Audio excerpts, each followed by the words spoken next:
Assalamualaikum warahmatullahi wabarakatuh. Halo anak-anak, apa kabar hari ini? Semoga semuanya dalam keadaan sehat ya. Nah, jangan lupa sebelum belajar harus membaca doa dulu ya. Yuk angkat tangannya di depan, berdoa dalam hati, dimulai. Amin, berdoa selesai. Oke, kalian tahu tidak hari ini kita akan belajar apa? Ya, hari ini kita akan memasuki pembelajaran kelas 5, tema 7, peristiwa dalam kehidupan, subtema 1, peristiwa kebangsaan masa penjajahan, pembelajaran kedua. Di mana hari ini kita akan belajar mengenai kata tanya dalam menggali suatu informasi dari teks sejarah. Coba cek semangatnya. Nanti jika Bu Guru tanya, apakah sudah siap belajar hari ini? Kalian jawab, aku siap belajar, oke?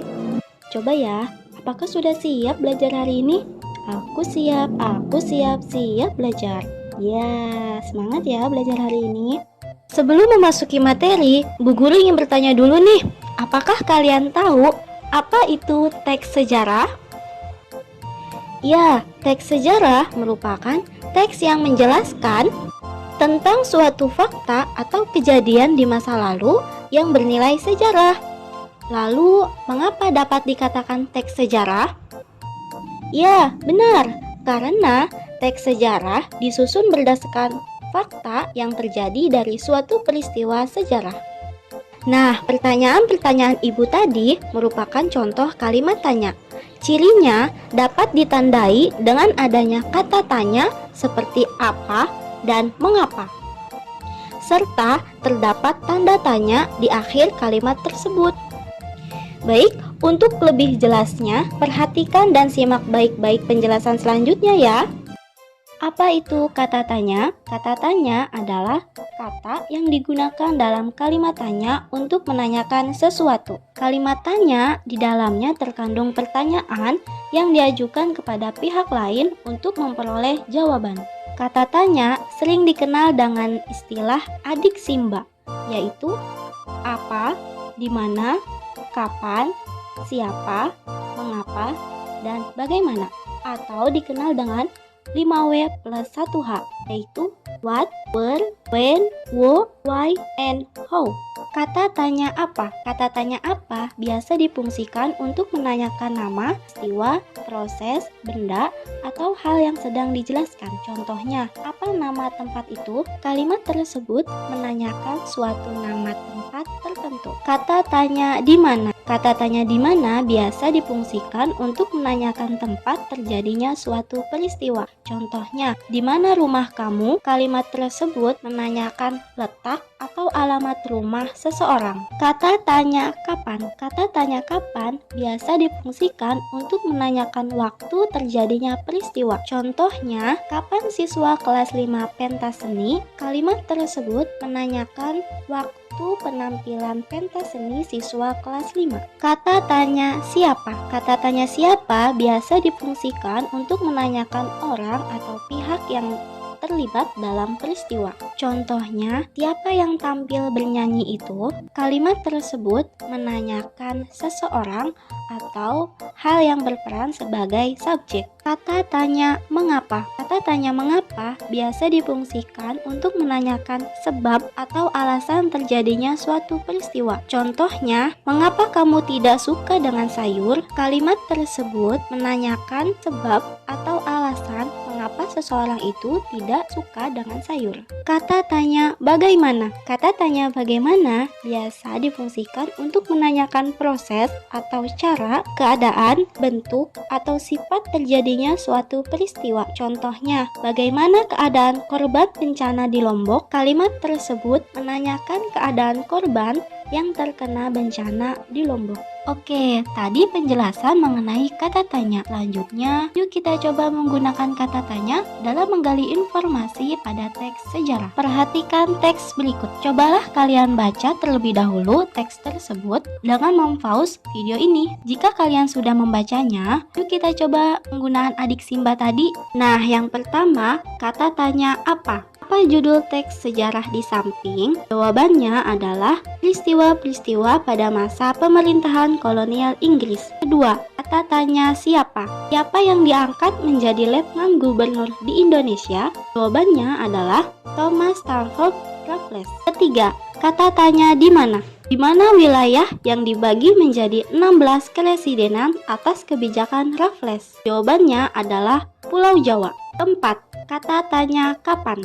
Kapan Raffles memulai tugasnya di Indonesia? Jawabannya adalah 19 Oktober 1811. Kelima, kata tanya mengapa? Mengapa petani harus membayar pajak sebagai uang sewa? Jawabannya adalah karena semua tanah dianggap milik negara. Keenam, kata tanya bagaimana? Bagaimana kebijakan yang diterapkan Raffles di bidang ekonomi? Jawabannya adalah semua kalimat yang di kotak berwarna pink tua. Setelah dijelaskan dan dicontohkan tadi melalui teks sejarah, sekarang coba buatlah kalimat tanya berdasarkan informasi yang ada pada teks sejarah tersebut dengan menggunakan prinsip adik simba dan tuliskan di buku tulis kalian. Setelah kita membaca dua teks sejarah tadi, selanjutnya coba teman-teman buat perbandingan dari kedua teks tersebut dengan mengisi kotak-kotak pertanyaan berikut ini. Coba teman-teman pause video ini, lalu tuliskan pertanyaannya di buku kalian. Kemudian, mundurkan sedikit video ini pada dua teks sejarah tadi dan carilah jawaban dari pertanyaan-pertanyaan itu, lalu tuliskan. Jika teman-teman sudah selesai mengerjakannya, yuk sesuaikan jawabannya dengan Bu Guru. Nah, ini jawabannya. Lengkapi jawaban kalian ya, dengan menambahkan jawaban yang sudah Bu Guru tampilkan. Jadi, jawaban dari beberapa pertanyaan tadi menjadi informasi penting yang kita dapatkan dari teks sejarah. Nah, informasi penting ini dapat kita buat peta konsep perbandingannya. Apakah teman-teman tahu apa itu peta konsep? Peta konsep adalah suatu cara untuk menyajikan informasi dalam bentuk konsep-konsep yang saling terhubung dalam suatu rangkaian. Jadi, kolonial Inggris di Indonesia dimulai pada tahun 1811 hingga 1818 dengan tokoh yang dikenalnya yaitu Thomas Stamford Raffles yang menguasai daerah kekuasaan VOC Sumatera, Ambon, dan Banda. Dengan kebijakan yang diterapkannya yaitu sistem sewa tanah, pembagian wilayah Pulau Jawa menjadi 16 wilayah keresidenan, melarang perdagangan budak, dan kerja rodi. Sedangkan kolonial Belanda di Indonesia dimulai pada tahun 1602 hingga 1945 dengan tokoh yang dikenalnya yaitu Cornelis de Houtman, Daendels, Jansen, dan Van den Bosch yang menguasai hampir seluruh wilayah Indonesia. Dengan kebijakan yang diterapkannya yaitu penyerahan hasil bumi, tanam paksa, undang-undang agraria, dan kerja rodi. Oke, itulah tadi penjelasan mengenai kata tanya yang dikenal dengan adik simba, yaitu apa, di mana, kapan, siapa, mengapa, dan bagaimana. Kata tanya ini biasa terdapat pada kalimat tanya yang tentunya mengandung pertanyaan mengenai suatu hal untuk mendapatkan jawaban atau suatu informasi. Selanjutnya, yuk kita coba soal-soal berikut ini. Bacalah soalnya terlebih dahulu dan pilihlah jawabannya. Jawabannya B. Jawabannya C. Jawabannya C. Jawabannya B. Jawabannya D. Jawabannya A. Jawabannya C. Jawabannya C.